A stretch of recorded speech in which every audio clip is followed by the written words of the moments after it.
Pollution is a challenge in India. And if you look at the impact of pollution on the Indian economy, it is far more consequential than any impact of any tariffs that have been put on India so far. If you look at the annual cost to India's GDP of the level of pollution that you have, and it's not just the effect on economic activity, but it's also the loss in lives. I mean, the numbers are really large. Based on a World Bank study that was done, I think it was published in 22, about 1.7 million lives are lost every year in India because of pollution. That's 18% of the deaths in India. I think even from any international investor's perspective who's thinking of coming in and putting up a shop in India, if you have to live there and you have the environment is not of the kind that you feel that, okay, this is going to be consequential for your health, it holds you back. And obviously, not to say, but all the Indians that are living in this kind of pollution. So addressing that on a war footing is critical. I mean, this has to be a mission, a top mission for India. नमस्कार, आदाब। रेडमेक दुनिया में आपका स्वागत है। मैं हूं Saurabh Kumar Shahi. Climate change हमारे वक्त का सबसे बड़ा प्रॉब्लम है।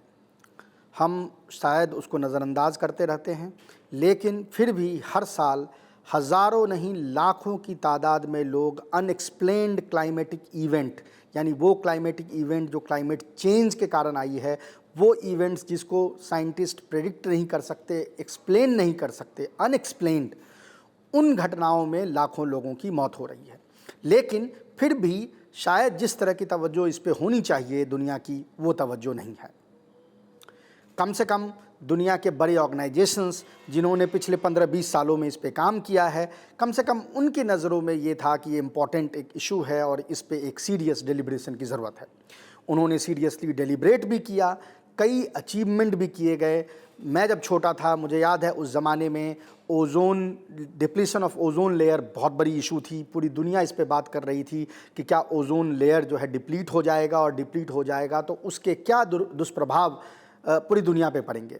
दुनिया इकट्ठा हुई, 1992 की बात है, पूरी वर्ल्ड जो है वो बार्सिलोना में इकट्ठा हुई और उन्होंने डिसीजन लिया कि जिन चीज़ों से भी ओज़ोन लेयर में छेद हो रहा है, हम उसको ठीक करेंगे, हम उसको उस पर सख्ती दिखाएंगे। और उसके बाद ये हुआ कि धीरे धीरे क्लोरोफ्लोरोकार्बन, वो कंपाउंड जिसके कारण ओज़ोन में छेद हो रहा था, उस पर ऐसा कर्टेल कर दिया गया कि आज ओज़ोन वापस से रिस्टोर हो चुका है।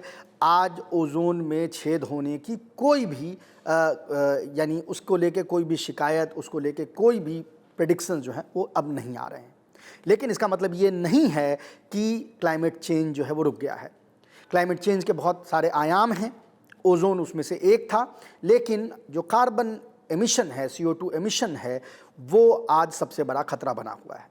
2014 में इसी तरह जिस तरह से पूरी दुनिया इकट्ठा होके उसने ये कोशिश की कि ओज़ोन के लेयर को डिप्लेशन से बचाएं, उसी तरह की एक कोशिश 2014 में हुई जब पूरी दुनिया इकट्ठा हुई और उसने UN की जो एक एजेंसी है उसके तत्वावधान में, यानी UN framework convention on climate change, उसके तत्वावधान में मीटिंग हुई और उन्होंने ये डिसीजन लिया कि हम कार्बन एमिशन को कंट्रोल करेंगे। उन्होंने एक टारगेट सेट की और दुनिया को मोटिवेट किया कि आप इसको अचीव करें।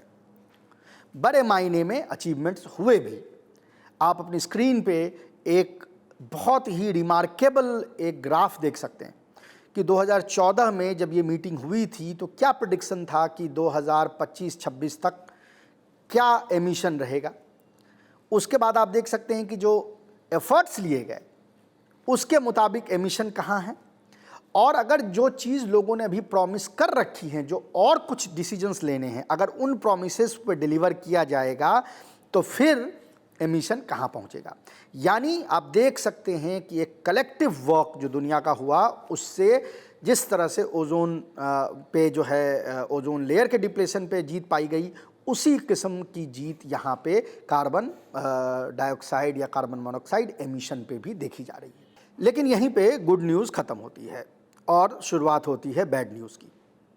अमेरिका के अखबार एक्सियोस ने अपने रिपोर्ट में ये कहा है कि जितना भी अचीवमेंट हमारा पिछले 10 सालों 12 सालों में क्लाइमेट चेंज को लेके था, जिस किस्म की एक मल्टी प्रॉन्ग अप्रोच, जिस किस्म का एक मल्टी प्रॉन्ग इन्वेस्टमेंट हम इस प्रोग्राम में देख रहे थे, डोनाल्ड ट्रंप के आने के बाद वो बिल्कुल ही क्रैश कर गया है। मैं अगर उसकी ज़बान यूज करूं तो वो कह रहे हैं कि there is a remarkable crash in terms of approaches, in terms of investment, in terms of people investing money in that.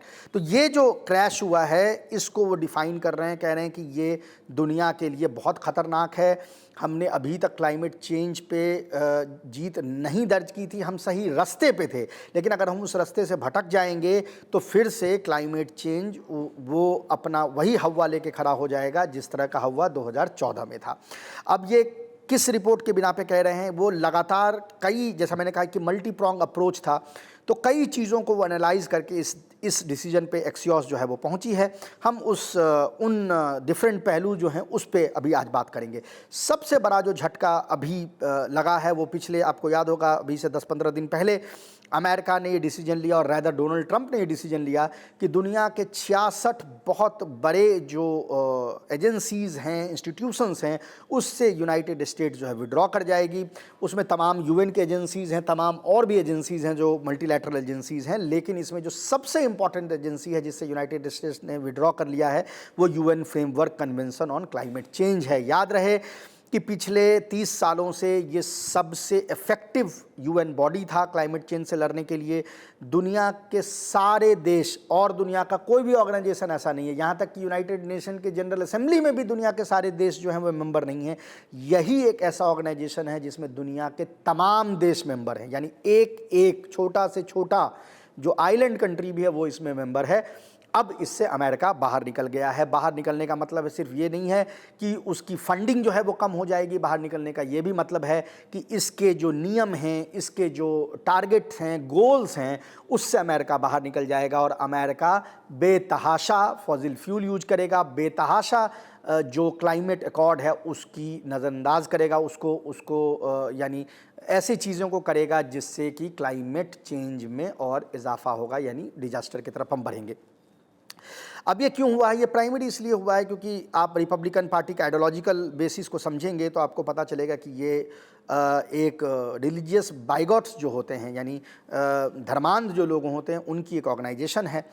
ये मॉडर्न साइंस में बिलीव नहीं करते। ये मानते हैं कि धरती 6-7 हज़ार साल ही पुरानी है। ये भी मानते हैं कि जीसस क्राइस्ट और डायनासोर एक ही साथ फिर रहे होंगे धरती पे। तो जो ये सोचता है कि जब डायनासोर को ही वो नहीं मान रहे हैं कि 6 साल पुरानी है, तो वो क्लाइमेट के चेंज को और इस तरह की चीज़ों को वो क्यों मानेंगे? तो जाहिर है कि वो कहते हैं कि ये एक हॉक्स है, यानी ये एक जो है अफवाह है, और इस अफवाह को दुनिया मानती है। अब मसला ये है कि चूँकि डोनाल्ड ट्रंप के अपने आईक्यू के बारे में हम कई बार बात कर चुके हैं, उस पर नहीं जाएंगे, लेकिन जो उनके सपोर्ट बेस है वो भी अगर यही थिंकिंग रखती है तो इससे ये बड़ा क्लियर हो जाता है कि पॉलिसी किस दिशा में जाएगी। तो अमेरिका की जो पॉलिसी है क्लाइमेट चेंज को लेके, खासकर जो डोनाल्ड ट्रंप के एडमिनिस्ट्रेशन की पॉलिसी है, वो उसी दिशा में जा रही है। और ये मल्टी प्रॉन्ग्ड हमला जो है वो आप देख रहे हैं क्लाइमेट चेंज पे, क्लाइमेट प्रिजर्वेशन पे आप वो हमला देख रहे हैं। अव्वल तो ये है कि जैसा मैंने कहा कि एक तो आइडियोलॉजिकली मोटिवेटेड उनके लोग हैं ही हैं, साथ ही साथ ये भी मसला है कि जो ऑयल लॉबी है अमेरिका में, या जो फॉसिल फ्यूल की लॉबी है, वो बड़े ही यानी बहुत बड़े अमाउंट से वो हेल्प करती है रिपब्लिकन पार्टी को। तो फॉसिल फ्यूल पे जितने भी प्रतिबंध लगाए जा रहे हैं या जितने भी रिस्ट्रिक्शन लगाए जा रहे हैं वो रिस्ट्रिक्शन डोनाल्ड ट्रंप ने हटा लिए हैं। इसके अलावा सिर्फ ये यहाँ तक नहीं है, जिस तरह से जैसा मैंने कहा कि जो प्राइवेट एंटिटीज़ भी हैं वो भी इसमें उसका इन्वेस्टमेंट जो है बिल्कुल ख़त्म हो रहा। आप अपने स्क्रीन पे ग्राफ देख सकते हैं कि जो आज से 2 साल पहले ये अपने पूरे हिस्ट्री में सबसे हाईएस्ट इन्वेस्टमेंट क्लाइमेट चेंज को लेके, उसको रिवर्स करने को लेके सबसे ज़्यादा इन्वेस्टमेंट देखी गई थी, उसमें एक बहुत बड़ा गिरावट, जो बहुत बड़ी गिरावट जो है वो अब नज़र आ रही है। और जैसा मैंने कहा कि सरकारी तो है ही है, ये प्राइवेट यानी एंटिटी में भी एंटर कर गई। इसका जैसे एग्जांपल मैं दे दूं, मार्क कार्नी, जिनकी अभी बहुत बड़ाई हो रहा था जिनका डावोस में अपने भाषण का। मार्क कार्नी एक ज़माने में बहुत बड़े वोटरी थे क्लाइमेट प्रिजर्वेशन को लेके, क्लाइमेट चेंज को लेके बड़ा सीरियस बहुत बयान देते थे, लेकिन जैसे ही वो प्रधानमंत्री बने तो कनाडा ने कई ऐसे डील्स जो हैं वो की हैं जो इसके बिल्कुल उलट है, यानी वो क्लाइमेट चेंज के जो भी नियम होने थे जिसको फॉलो करना था उससे वो धीरे धीरे विड्रॉ कर रहे हैं। यही हाल यूरोप का भी नज़र आ रहा है, जहाँ पर कि यूरोपियन गवर्नमेंट्स धीरे धीरे बिकॉज कि उनके अपने इकोनॉमिक गेन्स जो हैं उसको वो अब इफेक्ट करने लगा है, तो वो जो क्लाइमेट रिस्ट्रिक्शंस हैं उसको धीरे धीरे ढीला कर रहे हैं, चाहे वो डिफॉरेस्टेशन को लेके हो या और भी चीज़ों को लेके हो। यहाँ तक कि बिल गेट्स जो आज से 4 साल पहले उन्होंने एक आर्टिकल पब्लिश किया था, how to avoid a climate disaster, उन्होंने भी पलटी मार ली है। वो टेक ब्रोज के साथ मिलके वो भी एक तरीके से वही लाइन टो कर रहे हैं जो डोनाल्ड ट्रंप का लाइन है। तो अब उनका ये कहना है, उन्होंने एक मेमो जो है वो सर्कुलेट किया है और उसमें कह रहे हैं कि वो एक फॉल्स बाइनरी वहाँ पे क्रिएट कर रहे हैं। वो कह रहे हैं कि क्लाइमेट चेंज से तो हो सकता है कि फ्यूचर में लोग मरें, लेकिन पब्लिक हेल्थ डिजास्टर से अभी लोग मर रहे हैं, तो मैं पैसे को क्लाइमेट चेंज से निकाल के पब्लिक हेल्थ कर रहा हूँ। ये फॉल्स बाइनरी है, जिसको हम साइंस में स्ट्रॉमैन आर्ग्यूमेंट कहते हैं। ये वो आर्ग्यूमेंट है, लेकिन भाई पैसा उनका है, उनको इन्वेस्ट करना है तो कोई उनको रोक नहीं सकता।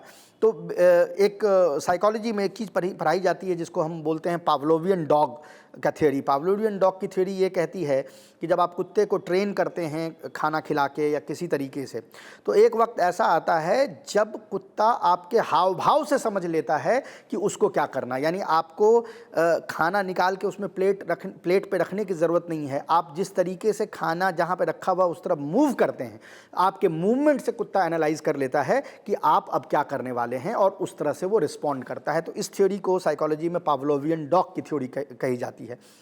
वही पावलोवियन डॉग की थ्योरी यहाँ पे क्लाइमेट चेंज में नज़र आ रही है, जहाँ पे ट्रंप अपने मुंह से कुछ बोलें या ना बोलें, उनके इशारों को समझ के जो पावलोवियन डॉग्स हैं, यानी इस केस में जैसे मैंने मार्क कार्नी का एग्जांपल दिया, मैंने टोनी ब्लेयर का एग्जांपल दिया, यूरोप के बाकी जो हुक्मरान हैं उनका एग्जांपल है, बिल गेट्स का एग्जांपल है, सब लोग उस डायरेक्शन में अपने आप काम करने लगते हैं। तो इसीलिए क्यूमुलेटिव इफेक्ट जो है वो बहुत ज़्यादा हो जाता है।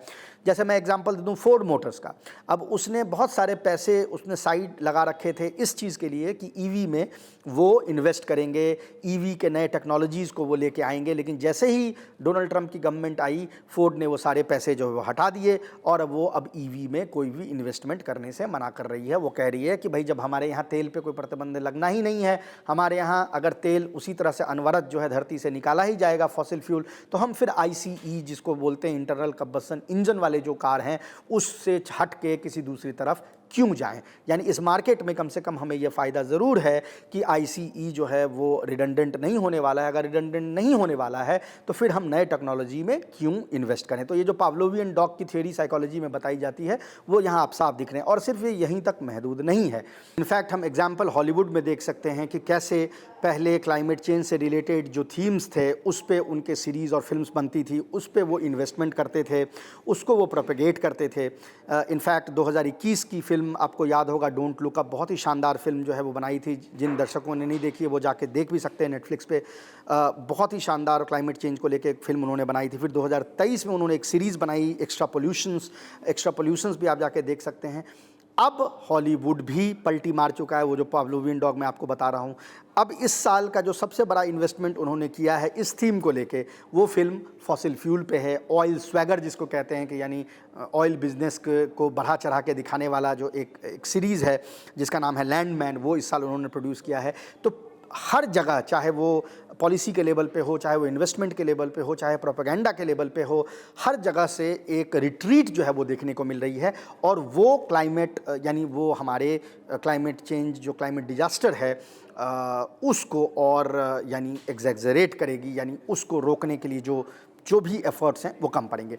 अच्छा, एक फॉल्स बाइनरी जो ये लोग बोलते हैं वो ये फॉल्स बाइनरी है कि भाई डेवलपमेंट और इसके दरमियान यानी क्लाइमेट चेंज के दरमियान जो है ये एज इफ़ ये एक दूसरे के पूरक ना हो। यानी आप या तो डेवलपमेंट जो है वो कर सकते हैं या आप क्लाइमेट चेंज पे इन्वेस्ट, दोनों साथ नहीं चल सकती। लेकिन इसको डिफाई कर दिया है चाइना ने।